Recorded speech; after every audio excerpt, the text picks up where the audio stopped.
O Show. This is the Big O Show. All right, we are ready to go. We're ready to talk a little Okie. And the man, the myth, the legend from FloridaHockeyNow.com, George Richards, kind enough to join us now. How you feeling, baby? You feeling good?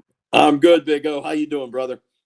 Doing great, man. And, you know, it's we were talking about this yesterday. The Panthers, while they're cruising in the conference right now, they still have something to play for and fighting the Avs for the number one spot overall in the NHL. I would imagine that right now is the singular motivation for the Florida Panthers. Yeah, I would think so. I mean, these are, kind of the dog days. They've got 10 games left. They've really got nothing to play for other than seeding. You've got teams in the West fighting it out every night, for their playoff lives. Florida doesn't have to do that, and that's a good thing, right? I mean, we're looking at these last couple games like, okay, well, we'll see. And now they've got such a comfortable lead, in the Atlantic Division and in the Eastern Conference. They're sitting pretty, but they need to keep, focused and keep rolling as they've been doing. Catching Colorado to have home ice advantage throughout the playoffs is a nice thing. I know everybody talks of there's the so-called President's Trophy jinx, because we've seen a couple teams get knocked out, but still, I mean, the best teams do what they do. If you can help yourself out, do it. Yeah, and listen, and the screwy part is if you watch hockey playoffs enough, some will tell you, well, home ice doesn't mean much. Yeah. But then I look at the Colorado Avalanche and they're 28-4-3 at home. So and you look at the Panthers at home. I mean, it's 30-6. Yeah. So, you're talking about two teams that are very good on home ice. So that's the other part of the equation. If we're talking about a team you're battling that maybe isn't that good at home ice, okay, I can see where, all right, yeah, they had their run on the road and that got them over the top or whatever. But dude, against the Avs, yeah, I kind of would like home ice. I kind of like the 4 trips to Florida instead of the 4 trips to Colorado. Absolutely. I mean, you want to play at home. You want to be able to play in front of your own fans.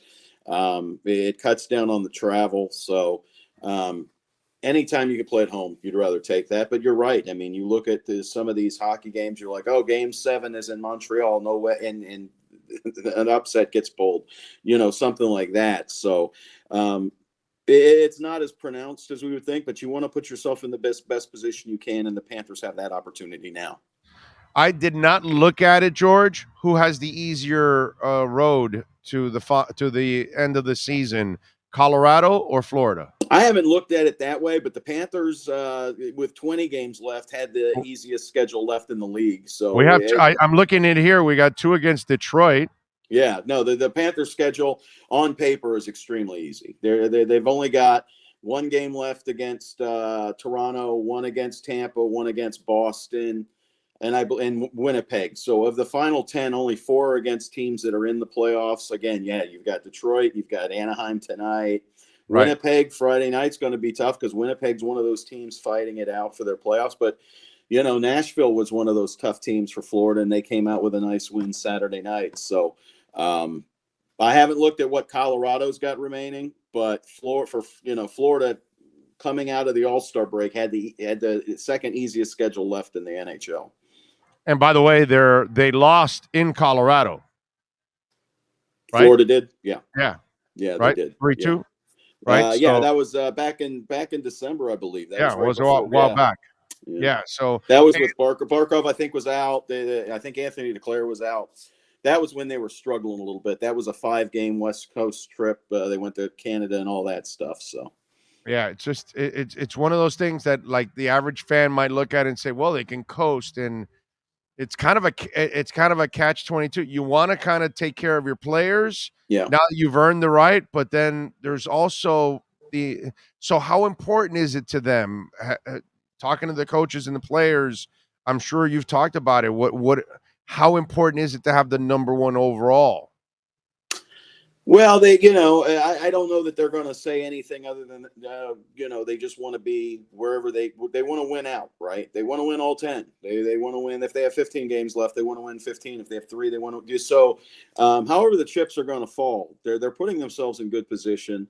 By playing the best hockey they can right now. Now, some guys are going to get nights off. Some guys don't want it, but some guys are going to get it. The Panthers need to get some players in the lineup because you're going to probably need these guys in the playoffs. So you're going to see some time management here moving forward. Maybe not Barkov, maybe not Huberdeau, but you're going to see some players getting some nights off here. They won't be full scale. We talked about this last week. This isn't basketball where you're running a 7-8 man rotation. Hockey, you got to dress 20, and you've only got So 25, is it like 26. tonight? Tonight you kind of pull Tonight, back Ryan because it's Lomberg is Anaheim? out.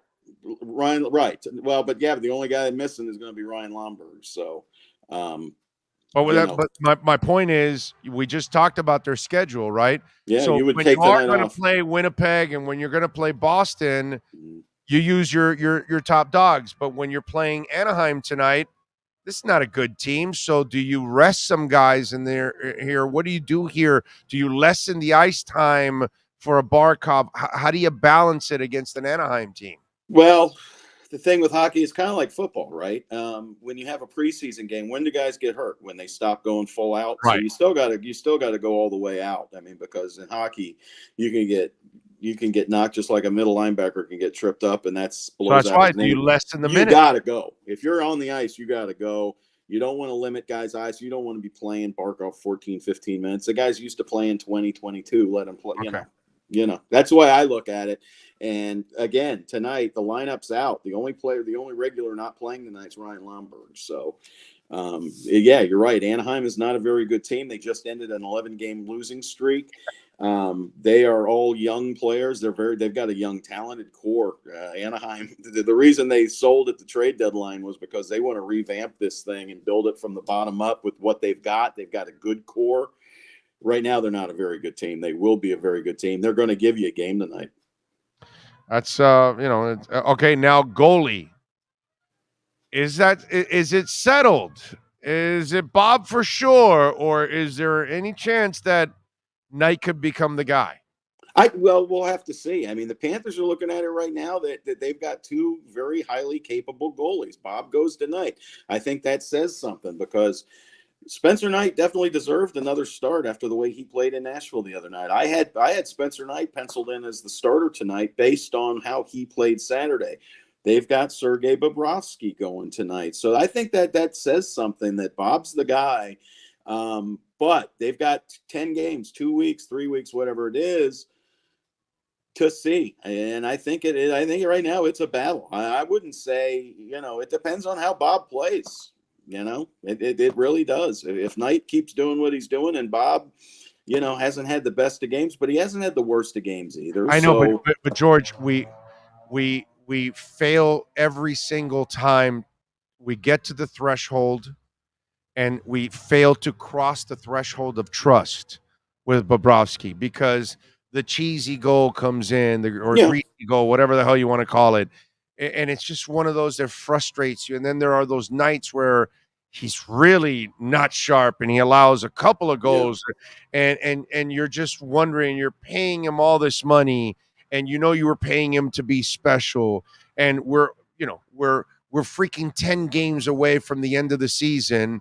The best offense that the Panthers could ever imagine is on the ice. Yeah. And yet you look between the pipes and there still isn't that rock solid confidence in that guy. And this is a damn good team. And so the fact that we have those doubts, the fact that we're having this conversation, which I'm sure they're having the conversation too, Sure. has got to be disturbing to a certain level because, dude, that's the one guy that can just crap your entire season up, no matter how good you are offensively. And they're not gonna play favorites. They're not gonna play. We're gonna hurt somebody's feelings. The best goalie's gonna play. If it's Bob, it's Bob. If it's Spencer Knight, it's him. I mean, I'm telling you that's the way the Panthers are going to look at it. They So, have to. but again, you've got the time right now to figure it out. And right now it looks like Bob's the guy because he's getting the start tonight. Maybe it's just because it's Anaheim. Maybe it's because they don't want Bob sitting too much. You don't play again till Friday night. So sitting Bob gives him a week between games. But, How would you handle it? How would you handle it? I would look at, hey, listen, I don't care how much the guy's getting paid because once the playoffs start, this is a team game. I don't care. I mean, you could see it last year in Tampa. They didn't even dress him the last 2 games. They Right. weren't thinking about his feelings then. They So were like, our best 2 Knight goalies right now are outperforms him. Spencer Knight and Chris Drieger. We're going with those 2 guys. So that's what they did, and that's what they'll do again. But even though they don't have a Chris Drieger here. Okay, so if Knight outperforms Bob in the next 10 games, George Richards is the coach. What does he do? If Spencer Knight looks like the best goalie going forward, I go with Spencer Knight. Okay. That's what I would do. But we've got 10 games, and I would think they want Bob to play 7 of them, 7 of the 10 moving forward. My problem with it is I don't trust Bob more than I trust Knight, and that's my problem. So if I trust Bob as much as I trust Knight, then let me just go with the damn future already, and let me put the kid in there so he can learn. And he's already shown me some mental toughness at times. Yeah. So, hey, maybe. Listen, the Panthers have some of the best goalie people in the NHL working for them. You've got Rob Tallis, the goalie coach. You've got Allaire. You've got Roberto Luongo. You've got all these guys working on goalies that know goalies. They know what they're doing. They'll figure it out. What do they tell you, or if they've told you, what they think is wrong with Bob? Why he can't get back to being dominant again?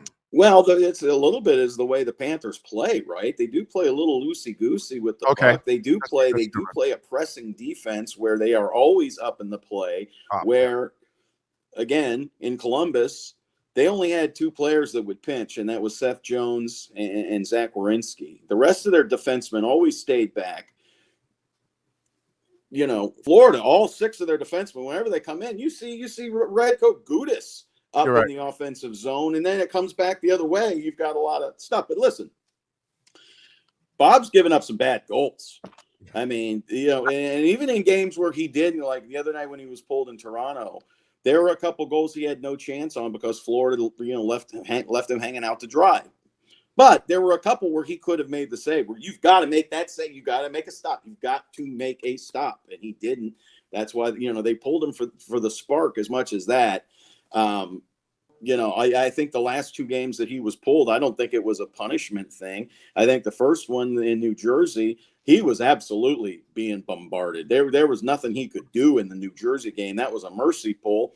The other night against Toronto, it was a spark pull. So, and the other night against Buffalo, I think there were some rough ones in the first period, but then he shut the door on Buffalo second, third period. Didn't see as much traffic. Florida definitely buckled down and played much better in front of them. So let's see what they do tonight. If they go loosey-goosey again defensively, I mean, you can see it. You can see it breaking down, but Bob has got to have the mental toughness to make a stop or 2.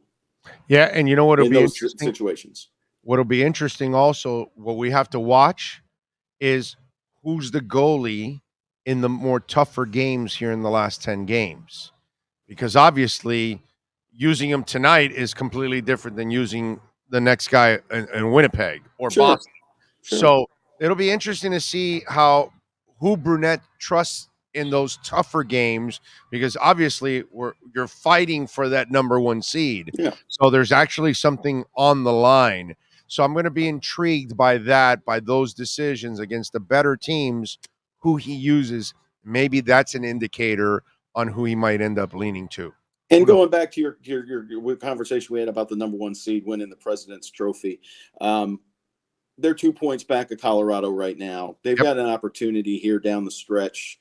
But if it's not there, they're not going to, if they don't win it, they're not going to go crying into their cereal. I mean, the Stanley Cup. Colorado may not even be in the finals. It may not be Colorado. Right. So, it won't matter.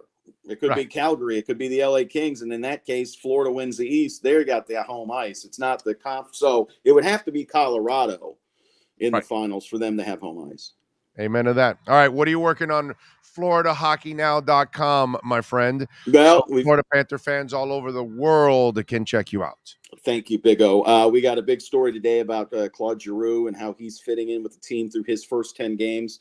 I enjoyed writing that story yesterday, and it published this morning. We've got tonight's lineups. We've also got a story coming out here about 2 o'clock on what the Ducks bring to the table. This is a very young, talented team. They've kind of changed the game with this rookie kid that's got the Michigan goal. It's like a lacrosse. He puts the puck on the blade of his stick and he whips it around and beats the goalie. Pretty interesting how hockey has reacted to that.